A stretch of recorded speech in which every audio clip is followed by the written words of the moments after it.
¿Cómo te va? Bienvenido, bienvenida a la tele. ¿Te acuerdas del programa de televisión Ver para Leer? Se vio acá en esta pantalla. No es lo único que hizo ese personaje. Es un tipo que ha visitado muchas zonas dentro de la comunicación. Me parece que por su forma desestructurada vamos a tener una buena charla, un buen encuentro con él. Quédate. Esto es Vino con su historia. Periodista, guionista de historietas, escritor y conductor de televisión. Se le reconoce haber llevado adelante, con mucho acierto, el programa Ver para Leer. Autor de buenas novelas, relatos y libros, se somete a este encuentro televisivo. Nos dibujamos en la viñeta de una historieta y armamos un diálogo. Hoy vino con su historia Juan Sasturain.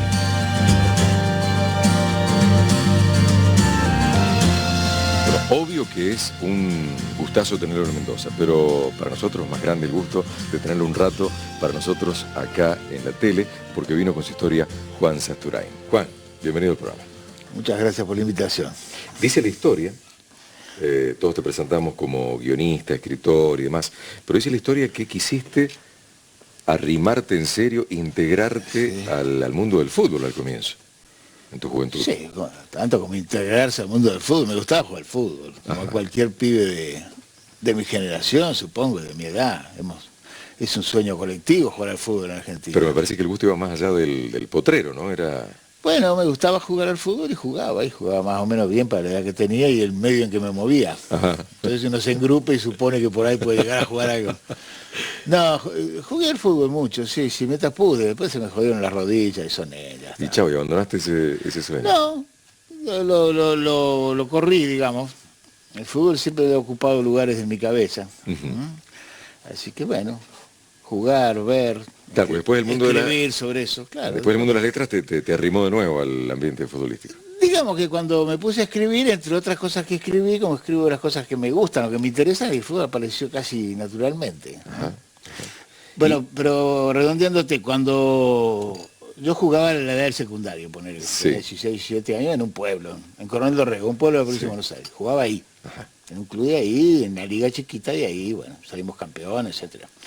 Y entonces cuando me fui a estudiar a Buenos Aires, que no conocía Buenos Aires, tuve la suerte con un pibe de clase media que su viejo le banca a estudiar letras en Buenos Aires. Los privilegiados de la época. Bueno, fui a estudiar letras a Buenos Aires y de paso me fui a probar algún equipo. Entonces me fui a probar a San Lorenzo porque tenía un tío que estar en una subcomisión de fútbol ahí, después pasé por Independiente, todos lados me decían, muy bien, pibe, no vuelva.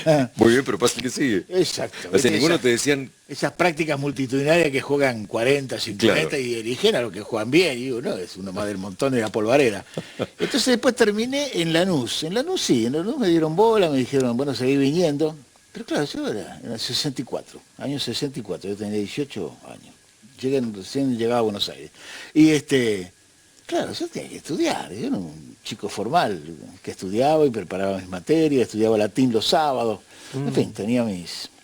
Así que dejé el fútbol, la aspiración de jugar profesionalmente y jugamos mucho tiempo, sí, en el equipo de la facultad. Ahí sí jugué mucho tiempo en la facultad. ¿Y cuánto pasó de ahí, de eso que contás, a que te encontraras con las letras? Sí. Tanto como para apasionarte y finalmente... Y que es simultáneo, es todo lo mismo. ¿Sí? Es todo lo mismo, es darle el gusto a las pasiones. Y así como en el fútbol hay, bueno, un busca talentos, ¿no? Alguien que está de afuera mirando a ver cómo juega uno, cómo juega otro. Sí. En las letras, ¿sentís también que hay gente que te marca, que te supervisa, que gusta, te critica o no lo que haces? Y en la literatura hay espacios en la producción literaria, tanto en la poesía como en la novela, como en el cuento, hay espacios de evaluación colectiva. Hay lugares donde uno se pone a prueba y ocasionalmente después termina siendo evaluador. Como son los concursos, como son las facultades, como son esos lugares, ¿no? Ajá. Son espacios en los cuales la literatura, sobre todo, es un espacio en que hay que tener mucho cuidado con la inhibición, con la represión. Uno pone mucho cuando escribe. A todo el mundo le cuesta un huevo escribir. A todo el mundo le cuesta. Estas cosas, hay un alto grado de exposición, sin ponernos maestros sábatos, pero hay un alto grado de exposición. Sí. Uno escribe, ¿no es cierto? Obviamente también es el territorio privilegiado de la vanidad y de nuestro ego y de todas esas Sí. cosas. Son lugares. Sí. Pero escribir es exponerse mucho, entonces cuesta animarse. Saludablemente, uno no publica las primeras cosas que escribió y lo agradece después el hecho de que nadie se las haya publicado. Claro. Pero siempre está esa cosa. Ahora, Está esa cosa. ¿está la expectativa de picar tan alto? Porque por ahí el escritor lo hace por puro placer. Bueno, obviamente para querer vender también su obra lo mejor posible. Sí. Pero hay gente que termina diciendo, con ese libro me marcó la vida. O es un referente para mí. Y a veces pasa, cómo no. Y seguro que a vos te ha pasado y a mí me ha Seguro. pasado también. Sí. Claro que sí.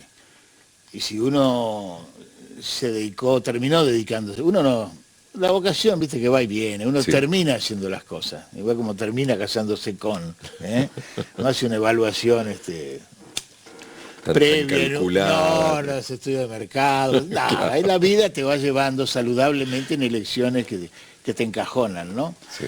Pero uno empieza por leer, haciendo el proceso que te lleva a convertirte en alguien que aspira a ser un escritor. Uno lo primero es la lectura, uno lee, uno escribe porque ha leído.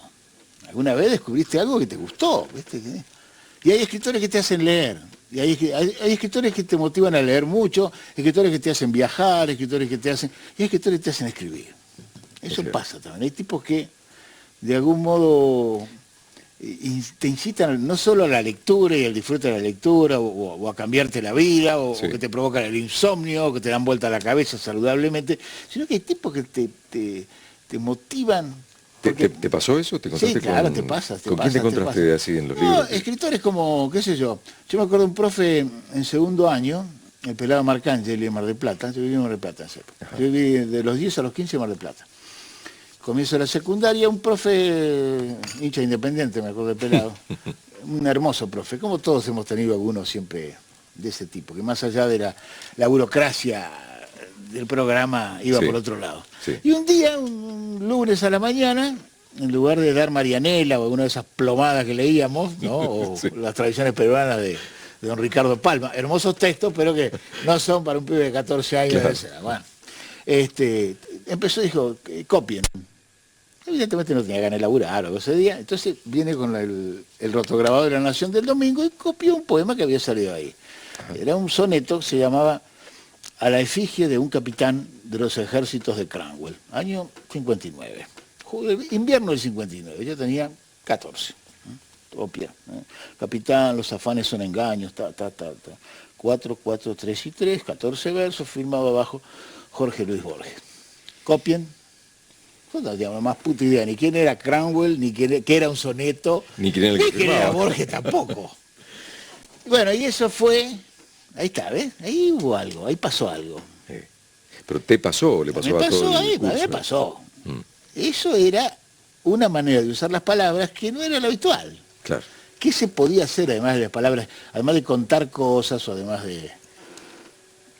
Se podía utilizar las palabras de determinada manera para producir un efecto, y eso era la poesía. Es que bueno, ¿no? En lugar del latiguillo lean, les puso ahí nada menos que la poesía era eso. Eso era la poesía. Ah, la puta. Aunque entendías la mitad de lo que... Pero te das cuenta que había algo ahí. Claro. Más allá de que aprendías a contarlos en decasílabos, ¿no? Es decir, las 11 sílabas, los acentos, rima, BBA, etcétera, etcétera. Era la poesía, Era la poesía. Eso fue muy revelador. Y después, hay un autor, por ejemplo, que incita mucho a la escritura, es Cortázar. Es cierto, sí. Es Cortázar, tiene mucha cría Cortázar, mucha cría de escritores. Escritores primerizos que por ahí no pasa, o Poe, ponele, como era Poe antes. Claro. Hay que esos efectos, o Quiroga, con esos efectos tan violentos del final, entonces cualquiera usa un gato negro, una gallina, una puerta que se cierra, porque son elementos muy contundentes que uno puede. Y en Cortázar lo que pasa es que el procedimiento narrativo, los cuentos fantásticos sobre todo, está muy adelante. Es decir, no es solo lo que pasa, sino cómo hizo. Claro. ¿Cómo hizo? ¿Qué trampa hizo? ¿Qué manipulación con el tiempo, con el espacio hizo? Y eso es muy seductor. Claro. Eso también es literatura, es procedimiento. ¿no? Hablando de esto, de qué cosas te marcan y te promueven a hacer otra, la facu, la universidad, ¿te marcó también o fue un tiempo más bien difícil de llevar y después vino la revelación de lo que ibas a tener que hacer con tu vida? No, la facu me dio vuelta a la cabeza. Yo era un pescado que venía de provincia, armadito, estructurado. Era un pibe no había vivido, no conocía nada. Así que caí en Buenos Aires en los 60, eso fue la política, sí. Básicamente, nos tocó ser muchachos jóvenes en esos años, ¿no? Claro. Fue la política, fue la revelación de la vida de relación, fue el despertar de la sexualidad, todo junto en la facultad, ¿no? Ajá. Y el estudio, y bueno, y la revelación de la literatura, y los profes. Al maestro a Borges lo tuve de profe en su momento. Tengo la libreta firmada. Claro. Son años, esos años 60, como a cualquiera, son realmente conmovedores. La primera vez que vivía solo fuera de mi casa, en fin, un montón de cositas lindas, ¿no? Iba a ver a Boquita, que nunca lo había visto, fui por primera vez a la Bombonera. Sí, esos años que van de los 18 hasta los 24, 25, cuando ya después la militancia prácticamente a toda la generación nos copó, entonces tirábamos a la mierda de los libros, todos nos metíamos en lo que estaba más a mano para ver qué se podía hacer. A mí me agarró muy bien el filo ya con la carrera casi terminada, si no hubiera tirado todo al diablo, ¿sí? Claro. Pero para el 68, 69 ya la carrera la tenía terminada. Tardé 1 año y pico en recibirme, me recibí en el 69, y después ya me metí en el intento, esos años tan calientes, digamos. Había mucha posibilidad de laburo, había muchas cosas. Entonces trabajé en la industria editorial porque me metí. ¿Ese fue el primer laburo, el primer trabajo? No, laburé de diario cuando estaba en la facu. El primer trabajo sí con film. Ah, vinculado, ¿no? Sí. Empecé a trabajar en una editorial Galerna cuando recién empezó. Teníamos todos 23, 24 años, años 67, 68. Y después empecé a trabajar. Uno quiere vivir de escribir. Claro. Uno sueña con ganarse los mangos escribiendo. Claro. Entonces lo primero que uno hace habitualmente es crítica de libros. Es lo más fácil, lo primero que te tiran.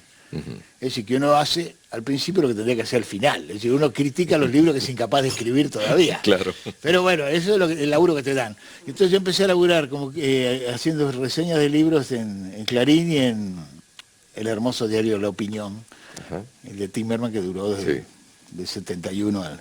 Ahí eso fue los primeros laburos que tuve. Y después trabajé de docente en la universidad, mientras la AAA nos dejó. Fui docente de literatura argentina, tuve una corta vida académica. Se mezclaba las ganas de hacer, de cambiar, con la rebeldía, con... Claro. Y la discusión sobre la política vinculada con la cultura. En el campo nuestro, por ejemplo, nuestra irrupción, fuimos los que fuimos alumnos en los 60, después nos tocó ser ocasionalmente profes en ese periodo tan tumultuoso. Sí. Lo primero era un poco remover el avispero, cambiemos, ¿qué estamos estudiando en la facultad? Hay que estudiar otras cosas.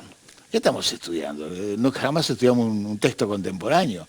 Estudiamos 5 latines, 5 griegos, como estudié yo, 3 literatura española y 1,5 de Argentina. Claro. Es que era, tal cual, en mi programa era así, ¿no? Sí, sí. Entonces, da vuelta a todo, fue un momento de... Y bueno, otro concepto de la cultura popular, las literaturas marginales, metimos todo ese tipo de cosas para desesperación de nuestros alumnos. Hablando de escritura, vamos a poner así como puntos suspensivos en la charla para ir a una pequeña pausa y a la vuelta. Queremos que Juan Sasturain, un lujo tenerlo acá en el programa, nos cuente cómo fue su intromisión y tan exitosa en la televisión. Vale recordar que acá en esta pantalla se vio Ver para Leer. Un programa de 4 años, ¿no?, de duración, que fue absolutamente exitoso. ¿Nos lo contás a la vuelta? ¿Cómo no? Dale, gracias.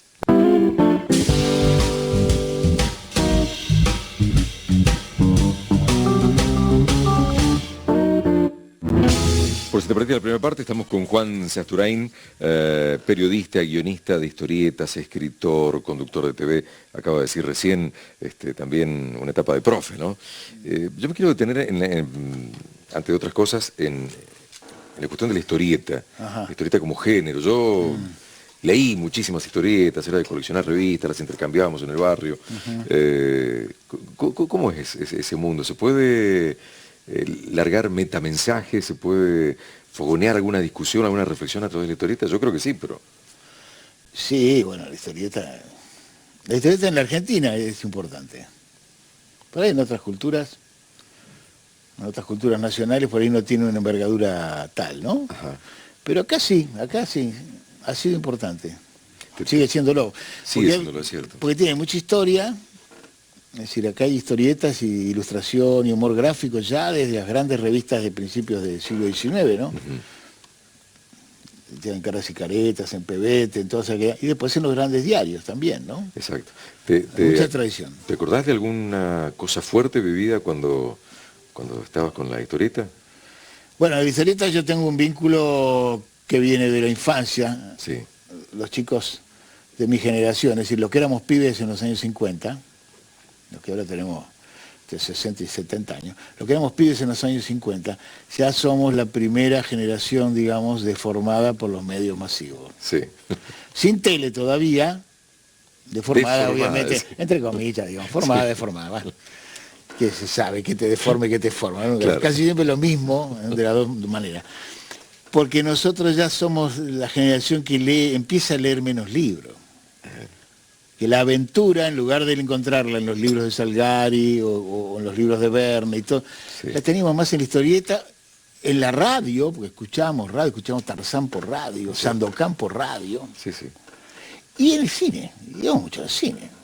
Y yo viviendo en pueblos chicos, pero cine de barrio, cosas, sí. Y todos los géneros estaban ahí, las de guerra, el western, que western no lo decíamos, la de convoy, digamos. Claro, de cowboy. La de cowboy. La de pirata, es decir, la ciencia ficción de los 50, que es muy importante, porque es nueva. Sí. Es decir, teníamos el relato, la aventura, pasaba por esos soportes, más que por los libros. Sí. Supongo que todos los chicos, para crecer, necesitan un contacto con el héroe. El héroe es el protagonista de la aventura, y todos los varones, de algún modo, tenemos esa necesidad de ese, sí. Héroe para redondear, ¿eh? No solo papá y mamá, sino, bueno, alguien que me permita salir de mi casa, digamos, ¿no? Claro. Que me permita pensarme afuera de la vereda, salir de la vereda, ¿no? Sí, sí. Salir del momento difícil. Exacto, empezar a asumir el mundo, saber que el mundo es más grande. Y eso estaba entre nosotros, en nuestra generación, ya estaba en las revistas. Las maestras, claro, en aquella época las maestras te veían con una revista de historieta, un Mister X, una cosa, ¿qué es esa basura? ¿No? Hoy en día los pibes les agarran con una revista de historieta y le dicen, muy bien, Carlitos, tráela para los compañeritos, a ver, comparta, a ver si todos leen. Bueno, en esa época las historietas fueron, para nuestra generación, me animo a hablar en plural porque es así, sí, sí, sí. Fueron muy importantes. Porque coincidió, un poco de pedo, ponele, pero coincidió con una época, después los que nos hemos dedicado a estas cosas, coincide con una época de oro. Es decir, que hubo muy buenos autores, muchísima producción, porque era una industria poderosa, que ha desaparecido, eso no existe más. Era una industria poderosa, muchísimos autores, y como siempre pasa cuando hay una industria floreciente, una industria cultural floreciente, sea cine, sea radio, hay mucha basura, como siempre, pero siempre aparecen también grandes autores, grandes intérpretes. Sí. Bueno, eso es lo que nos tocó. ¿Qué pasó después? Que cuando estos pibes de los 50 tuvimos algún tipo de responsabilidad, o crecimos, o pasamos por la universidad, o pasamos por los medios, hay toda una valorización, es decir, nosotros rescatamos ese tipo de experiencias de lectura, no como una experiencia menor, sino con la que nos formamos o deformamos. Entonces, ahí hay cosas importantes. Cuando éramos profes, nos íbamos a la facultad. Bueno, ahí vamos a estudiar todo, pero también vamos a estudiar esto, porque acá hay cosas lindas que valga la pena ver. Entonces yo pasé por todas, como lector, después como profe, y después, medio de casualidad, sobre todo después de la universidad y durante la dictadura, y después, terminé con responsabilidad en medios de historieta. Terminé dirigiendo Fierro, trabajando en Superhumor, y hasta hoy he quedado pegado. Y terminé escribiendo historieta, cosa que jamás había pensado hacer. Sí. ¿No? Así que pasé por la historieta en distintos momentos de mi vida. ¿Cuál fue el logro así mayor ahí, en ese tipo de meterte ya en la historieta? Bueno, yo empecé como buen cholulo haciéndole reportajes y notas y escribiendo sobre aquellos que me habían deslumbrado de pibe. Fueron los guiones de Oestergel o las historietas de Prato, de Brecha o de Solano López, escribiendo sobre ellos y sobre el humor gráfico. Tengo un par de libros sobre eso. Y después me tocó asumí responsabilidad en alguna revista, como Superhumor, y después terminé escribiendo para Alberto Breccia. Entonces Alberto Breccia me convocó para que yo escribiera un guión para él. Me encontré escribiéndole al tipo que yo... Al tipo que te había deslumbrado. Exactamente, eso es. Qué va. Y terminé laburando 10 años con Alberto escribiendo Perramus, esta historia. Toda la época de... La empezamos a escribir a fines de la dictadura, en el 82 más o menos habré escrito el primer guión. Hicimos 4 largas sagas, son como 400 y pico páginas, son 4 historias en 3 tomos, unos tocos. Prácticamente durante todo el alfonsinismo laburamos, todo el regreso a la democracia, todos esos años. Alberto se murió en el 93, laburamos esos años. Yo después he escrito algunas historietas, pero poco. Todo mi laburo ha estado vinculado al vínculo con él, ¿no?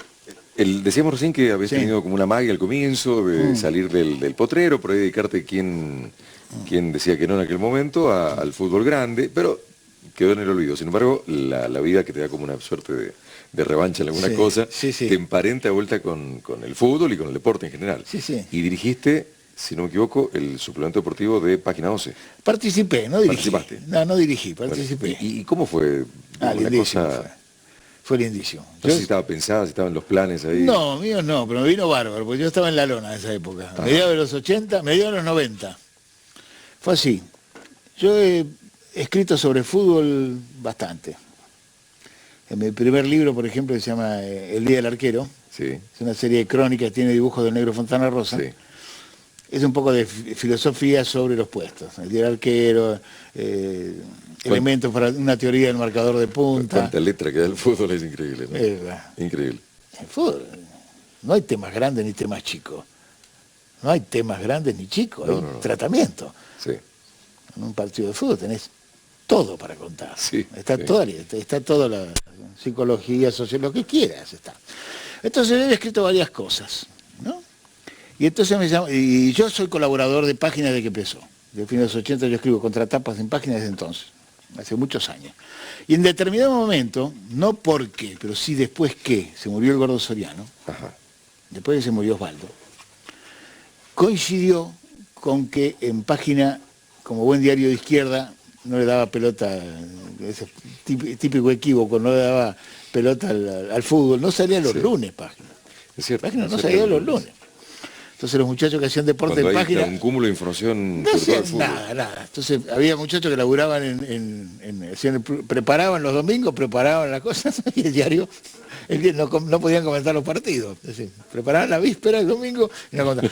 Entonces decidieron hacer un suplemento que se llama Líbero. Y entonces, entre otras cosas, me convocaron a mí para escribir. Y un poco lo del lugar de Osvaldo tiene que ver un poco con eso, ¿no? Tiene que ver un poco con eso porque teníamos muchas afinidades, zonas en común con Osvaldo para escribir. Así que me di el gusto de empezar a escribir fútbol. Y ahí trabajé bastante en Líbero y en la sección deportes. Debo haber trabajado 6 o 7 años. Fuimos al Mundial de Francia, que fue lindísimo, cubrí algunas Copa América. Bueno, mira vos, como finalmente la profesión te llevó a las canchas, y a los grandes estadios y a los grandes partidos. Y seguir escribiendo de fútbol, ¿no? Claro. Yo tengo un libro sobre los mundiales de Argentina que se llama La Patria Transpirada. Tengo otro que se llama Win de Metegol, que es un poco de filosofía futbolera. El otro día estábamos comentando con Villoro, porque a Villoro también... A propósito, ya que nombraste esa palabra que me gusta tanto, el metegol, ¿te gustó la película de...? Sí, está muy bien. Sí, ¿no? Sí, está muy bien, buena idea. Bueno, un día apareció la tele en tu vida. Sí. Incursionaste en la tele. Y yo digo con mucho éxito, porque realmente uno sondea un poco el gusto de la gente y dice, qué buen programa, o qué buenos programas. ¿Qué te aportó la tele que a lo mejor no te había aportado... la historieta, el escribir libros? Bueno, en la experiencia personal, entrar en un mundo absolutamente desconocido para mí. Yo iba como ahora acá, de invitado a charlar un poquito, pero otra cosa es que te pongan ahí, ¿no? Sí, ser como el hacedor del espacio, la cara del responsable, Eso fue medio raro. ¿Y entonces? Y bueno, fue así. ¿Con ayuda o solo? No, con súper ayuda. Fue así. Esto ya lo he contado otras veces, si acaso vos lo sepas, es una boludez, pero en el cumpleaños de mi hija, todo es muy ocasional siempre. Por eso te decía, hay cosas que van apareciendo en la vida y no estaban en la partitura. Yo entré a la tele a los 60 años. qué vocación de tele, nunca tuve vocación de eso. En el cumpleaños del cumpleaños de mi hija Lola, de 15, mi hija más chica, estaba, porque es amigo de la mamá de Lola, estaba Claudio Villarruel, que es gerente de programación de Telefe, Sí, sí. en esa época, Sí, claro. en época de apogeo de... Y entonces charlando de estas cosas, me dice, tengo ganas de hacer un programa de libros, tengo ganas de hacer un programa de libros, y me parece que vos, Juan, lo podrías hacer, vos podrías hacerlo, dale, vamos. Y ahí fue.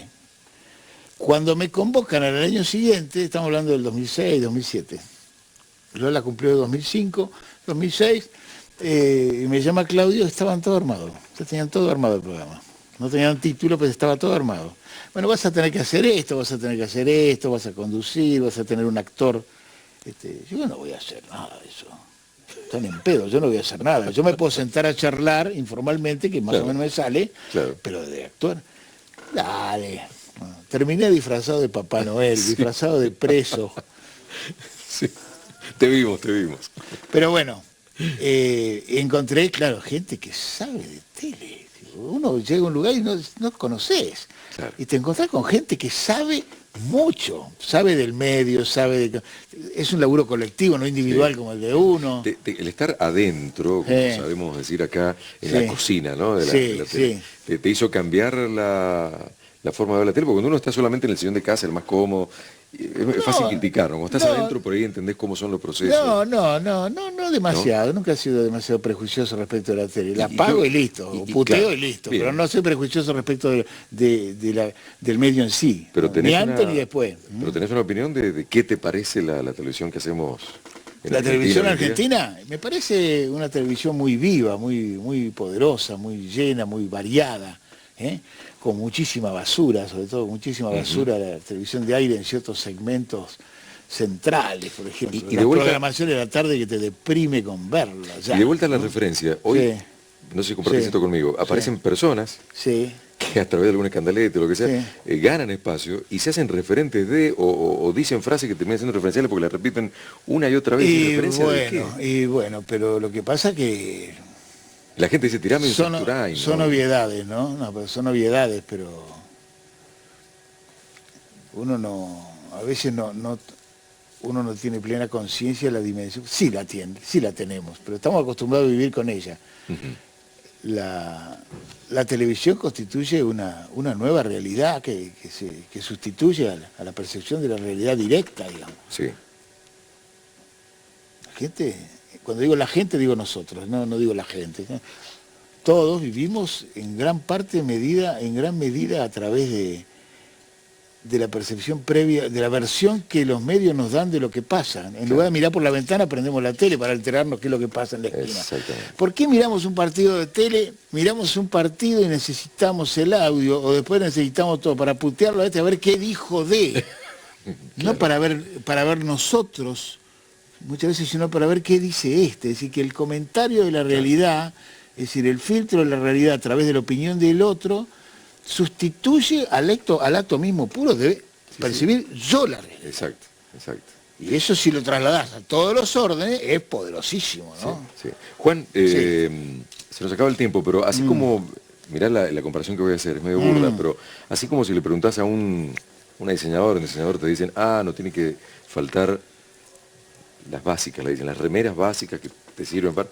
¿Cuál es un libro básico, fundamental, que no tendría que faltar en la biblioteca de ningún joven de Argentina hoy en día? No tengo la menor idea. Jamás he recomendado un libro. ¿Y tu libro preferido? Que por ahí puede ser, yo he leído mucho. Termina siendo el recomendado. Yo tengo yo he tenido patas muy distintas, ¿no? A mí libros que me han dado vuelta a la cabeza, bueno, los cuentos borgianos, las aventuras de Oestergel que leí de pibe, las primeras historias de uno de los grandes guionistas que tenía la Disney, por ejemplo, para las historias de Tío Patilludo y todo. Esas historias me marcaron. Y después la poesía, la lectura de Hellman para mí, y a través de Hellman de Vallejo, fue determinante. Y después todos los yanquis, todos los narradores yanquis. Salinger, Hemingway, Faulkner, Fitzgerald. Eso nos dieron vuelta a la cabeza a una generación entera. Y ni hablar de la literatura negra, es decir, el policial que marcó las primeras las primeras letras de muchos de los narradores de mi generación, desde el Gordo Soriano, Piglia, hasta Feynman, Martini, Mempo. Somos un montón que leímos mucho a los Chandler y a los Hammett, y que a partir de ahí empezamos a hacer lo nuestro, ¿no? Bueno, vino con sus anécdotas, vino con su color, vino con su historia. Gracias por estar acá, Juan Sasturain. Muchas gracias a vos. Gracias.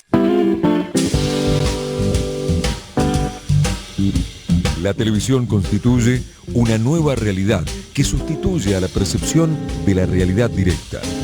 Es poderosísima. Juan Sasturain.